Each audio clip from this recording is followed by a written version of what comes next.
Recorded Books and One Click Digital present The Firebrand and the First Lady, Portrait of a Friendship, Pauli Murray, Eleanor Roosevelt, and the Struggle for Social Justice, by Patricia Bell Scott. Narrated by Karen Chilton. Quote by Pauli Murray from Challenging Mrs. R., The Hunter Magazine, September 1983. For me, becoming friends with Mrs. Roosevelt was a slow, painful process, marked by sharp exchanges of correspondence, often anger on my side and exasperation on her side, and a gradual development of mutual admiration and respect. Quote by Eleanor Roosevelt from Some of My Best Friends Are Negro, Ebony, February 1953. One of my finest young friends is a charming woman lawyer, Pauli Murray, who has been quite a firebrand at times, but of whom I am very fond. Quote by Pauli Murray from Song in a Weary Throat, 1987. The measure of her greatness was her capacity for growth, her ruthless honesty with herself, and the generosity with which she responded to criticisms. Quote by Eleanor Roosevelt to David Morse of the International Labor Organization in Geneva concerning Pauli Murray's application for a staff position, June 14, 1951. I have known Miss Murray for a long time, and she is a very brilliant girl. Quote by Pauli Murray to Mother, Pauline Fitzgerald Dame, regarding her first White House visit with Eleanor Roosevelt, June 4, 1943. She asked me of my future plans and seemed to approve. You would have thought I was talking to either you or Aunt Sally, the way she talked to me.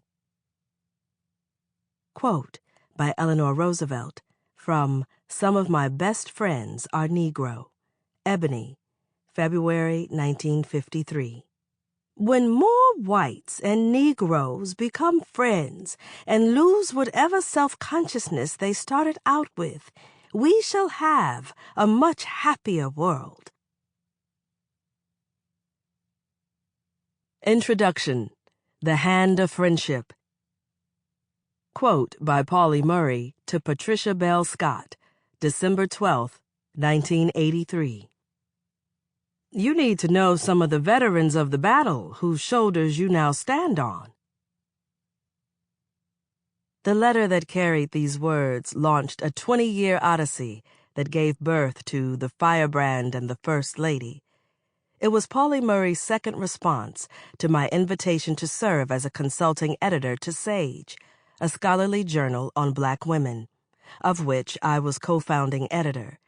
She sprinkled her missive with encouragement and what I self-consciously took as an overstatement, hailing the journal as a formidable undertaking, with the potential to transform the mainstream of American scholarship.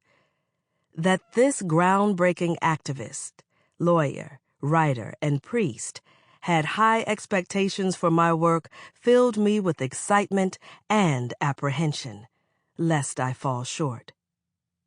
Prior commitments prevented Murray from contributing to the inaugural issue of Sage, but she would share reminiscences of people and events that became guideposts along my way.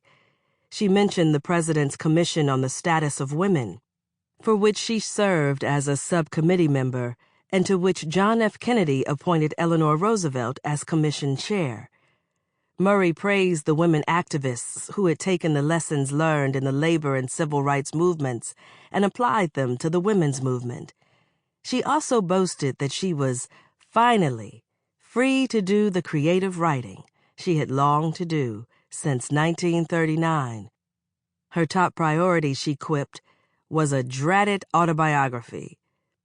Although I dashed off an appreciative reply, I never got the chance to ask Murray about the veterans on whose shoulders I stood. Her death, 18 months later, at age 74 from pancreatitis. Sample complete. Ready to continue?